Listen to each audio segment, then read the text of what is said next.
ಆತ್ಮೀಯ ಬಂಧುಗಳೇ, ಶ್ರೀಮದ್ ಭಗವದ್ಗೀತೆ ತತ್ವ ವಿವೇಚನೆ ಟೀಕಾ ಅಧ್ಯಾಯ 6 ಆತ್ಮ ಸಂಯಮ ಯೋಗ. ಇದರಿಂದ ನಾವು 8ನೇ ಶ್ಲೋಕವನ್ನು ತಿಳ್ಕೊಳ್ತಾ ಇದ್ವಿ. ಓದ ಭಾಗದಲ್ಲಿ ನಾವು ಜ್ಞಾನ ವಿಜ್ಞಾನ ತೃಪ್ತಾತ್ಮ ಅಂತ ಯಾರನ್ನ ಕರೀತಾರೆ ಅನ್ನೋದ್ರ ಬಗ್ಗೆ ತಿಳ್ಕೊಂಡ್ವಿ. ಏನು? ಪರಮಾತ್ಮ, ನಿರ್ಗುಣ ನಿರಾಕಾರ ತತ್ವದ ಬಗ್ಗೆ, ಪ್ರಭಾವ, ಮಹಾತ್ಮ್ಯ ಮತ್ತು ಅದರ ರಹಸ್ಯ ಸಹಿತ ಯಥಾರ್ಥ ಜ್ಞಾನವನ್ನು ಜ್ಞಾನ ಅಂತ ಹೇಳ್ತಾರೆ. ಅದೇ ಸಗುಣ ನಿರಾಕಾರ ಮತ್ತು ಸಾಕಾರ ತತ್ವದ ಲೀಲಾ ರಹಸ್ಯ, ಮಹತ್ವ, ಗುಣ, ಪ್ರಭಾವ ಇದರ ಯಥಾರ್ಥ ಜ್ಞಾನವನ್ನು ವಿಜ್ಞಾನ ಅಂತ ಕರೀತಾರೆ. ಯಾವ ಮನುಷ್ಯನಿಗೆ ಭಗವಂತನ ನಿರ್ಗುಣ, ಸಗುಣ, ನಿರಾಕಾರ, ಸಾಕಾರ ತತ್ವದ ಜ್ಞಾನ ಚೆನ್ನಾಗಿ ಅರ್ಥ ಆಗಿರುತ್ತೋ, ಯಾರ ಅಂತಃಕರಣದ ಮೇಲೆ ಎರಡೂ ತತ್ವಗಳ ಯಥಾರ್ಥ ಜ್ಞಾನದಿಂದ, ಅಂದರೆ ಈಗ ಆ ಅಂತಃಕರಣಕ್ಕೆ ಎಲ್ಲ ತತ್ವಗಳು ಚೆನ್ನಾಗಿ ಅರ್ಥ ಆಗಿಬಿಟ್ಟಿರುತ್ತೆ, ಆಗ ಅದು ತೃಪ್ತವಾಗುತ್ತೆ. ಯಾರಲ್ಲಿ ನೀವು ತಿಳ್ಕೊಳ್ಳೋದಕ್ಕೆ ಏನೂ ಇಲ್ಲ ಅನ್ನೋದು ಬಂದಿರುತ್ತೋ, ಅವ್ರಿಗೆ ಇನ್ನೇನು ತಿಳ್ಕೊಳ್ಳುವಂಥ ಆಸೆನೂ ಇರೋದಿಲ್ವೋ ಅಂಥವರನ್ನು ಜ್ಞಾನ ವಿಜ್ಞಾನ ತೃಪ್ತಾತ್ಮ ಅಂತ ಕರೀತಾರೆ ಅನ್ನೋದನ್ನ ತಿಳ್ಕೊಂಡ್ವಿ. ಮತ್ತು ಕೂಟಸ್ಥ ಅಂತಂದರೆ, ಈಗ ಅಕ್ಕಸಾಲಿಗರಾಗಿರ್ಬೋದು, ಕಮ್ಮಾರರಾಗಿರ್ಬೋದು, ಒಂದು ಕೂಟವನ್ನು ಇಟ್ಕೊಂಡು ಅದ್ರ ಮೇಲೆ ಕಬ್ಬಿಣವನ್ನು ಗಟ್ಟಿಯಾಗಿ ಹೊಡಿತಾರೆ. ಆ ಕಬ್ಬಿಣ ಆಗಿರ್ಬೋದು, ಚಿನ್ನ ಆಗಿರ್ಬೋದು, ಬೆಳ್ಳಿ, ಅದನ್ನು ಸುತ್ತಿಗೆಯಿಂದ ಹೊಡಿತಾರೆ. ಈಗ ಹೊಡಿಬೇಕಾದ್ರೆ ಅದು ಅಲ್ಗಾಡೋದೇ ಇಲ್ಲ, ಎಷ್ಟಾದರೂ ಪೆಟ್ಟು ಬೀಳಲಿ ಅದು ಹಾಗೇ ನಿಂತಿರುತ್ತಲ್ಲ.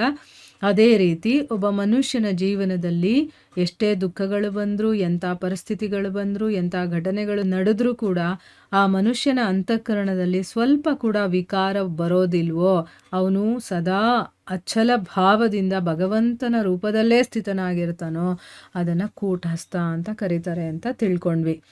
ಈಗ ಪ್ರಶ್ನೆ ಏನು ಅಂತಂದರೆ, ವಿಜಿತೇಂದ್ರಿಯ ಅಂತಂತ ಹೇಳ್ತಾರಲ್ಲ, ಅದಕ್ಕೆ ಅರ್ಥ ಏನು ಅಂತ.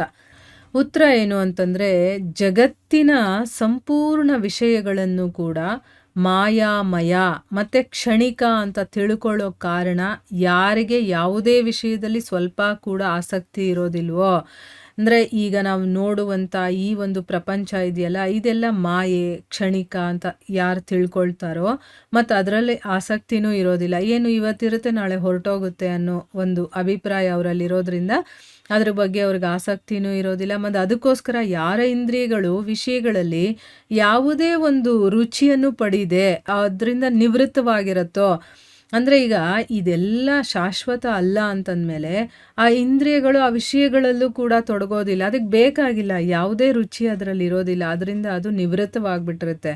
ಮತ್ತು ಲೋಕ ಸಂಗ್ರಹಕ್ಕೋಸ್ಕರ, ಅಂದರೆ ಜಗತ್ತಿಗೆ ಒಳ್ಳೆಯದಾಗಲಿ, ನನ್ನಿಂದ 4 ಜನಕ್ಕೆ ಉಪಯೋಗವಾಗಲಿ ಅಂತ ಅವನು ತನ್ನ ಇಚ್ಛೆಯ ಹಾಗೆ ಅವುಗಳನ್ನು ಯಥಾಯೋಗ್ಯವಾಗಿ ಎಲ್ಲಿ ತೊಡಗಿಸ್ತಾನೋ ಅಲ್ಲೇ ತೊಡಗುತ್ತೆ.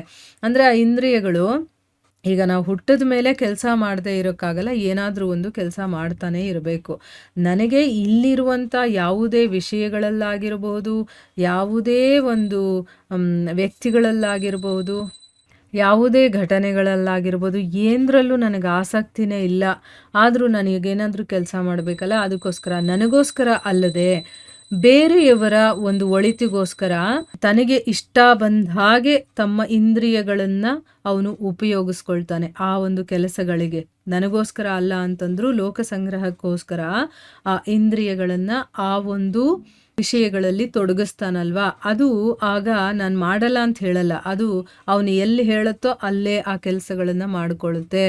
ಸ್ವಚ್ಛಂದತೆಯಿಂದ ಎಲ್ಲೂ ಹೋಗೋದಿಲ್ಲ. ಈಗ ನೋಡಿ, ನಾವು ಈ ಒಂದು ಭಗವದ್ಗೀತೆನ ಕೇಳಬೇಕು ಅಂತ ನಾವು ಮನಸ್ಸಿಟ್ಟು ಕೂತಿರ್ತೀವಿ, ಆದರೆ ಏನಾಗುತ್ತೆ, ನಮ್ಮ ಮನಸ್ಸು ಇನ್ನೆಲ್ಲೋ ಹೊರಡೋಗ್ಬಿಡುತ್ತೆ ಅಲ್ವಾ. ಅಂದರೆ ಅದಕ್ಕೆ ಇಷ್ಟ ಬಂದಂಗೆ ಅದು ಹೊರಟೋಯ್ತು.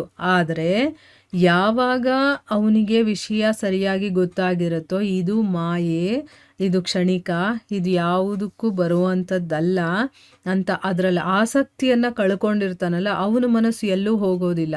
ಯಾಕೆ? ಅವನಿಗೆ ಯಥಾರ್ಥ ಜ್ಞಾನ ಆಗಿಬಿಟ್ಟಿರುತ್ತೆ. ಸೊ ಅವನು ಹೇಳಿದಾಗ ಆ ಇಂದ್ರಿಯಗಳು ಕೇಳುತ್ತೆ. ಇಲ್ಲಿ ಕೂತ್ಕೊಂಡು ಇದನ್ನು ಕೇಳು ಅಂದರೆ ಕೇಳುತ್ತೆ. ಮತ್ತು 4 ಜನಕ್ಕೆ ಒಳ್ಳೇದು ಮಾಡಬೇಕು ನಾನು ಅಂತ ಆ ಕೆಲಸದಲ್ಲಿ ಅದನ್ನು ತೊಡಗಿಸಿದಾಗ ಆ ಮನಸ್ಸು ತನಗಿಷ್ಟ ಬಂದಂಗೆ ಎಲ್ಲೆಲ್ಲೋ ಹೋಗೋದಿಲ್ಲ.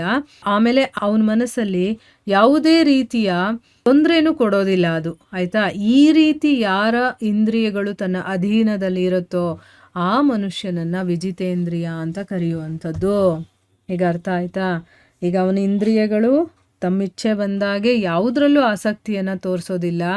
ಆದರೆ ಆ ವ್ಯಕ್ತಿ ಏನು ಕೆಲಸವನ್ನು ಮಾಡಬೇಕು ಲೋಕ ಸಂಗ್ರಹಕ್ಕೋಸ್ಕರ ಅಂತ ತನ್ನ ಇಂದ್ರಿಯಗಳನ್ನು ತೊಡಗಿಸ್ತಾನೋ ಆಗ ಮನಸ್ಸು ಕೂಡ ಅದರಲ್ಲಿ ಯಾವುದೇ ಒಂದು ತೊಂದರೆಗಳನ್ನು ಕೊಡೋದಿಲ್ಲ. ಈ ರೀತಿ ಎಲ್ಲ ಇಂದ್ರಿಯಗಳನ್ನು ತನ್ನ ಅಧೀನದಲ್ಲಿ ಮಾಡ್ಕೊಂಡಿರ್ತಾನಲ್ಲ ಅವನನ್ನು ವಿಜಿತೇಂದ್ರಿಯ ಅಂತ ಕರೀತಾರೆ. ಈಗ ಅರ್ಥ ಆಗಿದೆ ಅಲ್ವಾ ನಮಗೆ ಇಂದ್ರಿಯಗಳನ್ನು ಗೆದ್ದಿರೋನು ಅಂತಂದರೆ ಯಾರು ಅಂತಂದ್ಬಿಟ್ಟು. ಸೊ ಈ ರೀತಿ ನಮ್ಮ ಇಂದ್ರಿಯಗಳನ್ನು ನಾವು ಕೂಡ ಗೆಲ್ಲಬೇಕು. ಸೊ ಇಲ್ಲಿಗೆ ನಾವು ನಿಲ್ಲಿಸೋಣ. ಹರೇ ಕೃಷ್ಣ.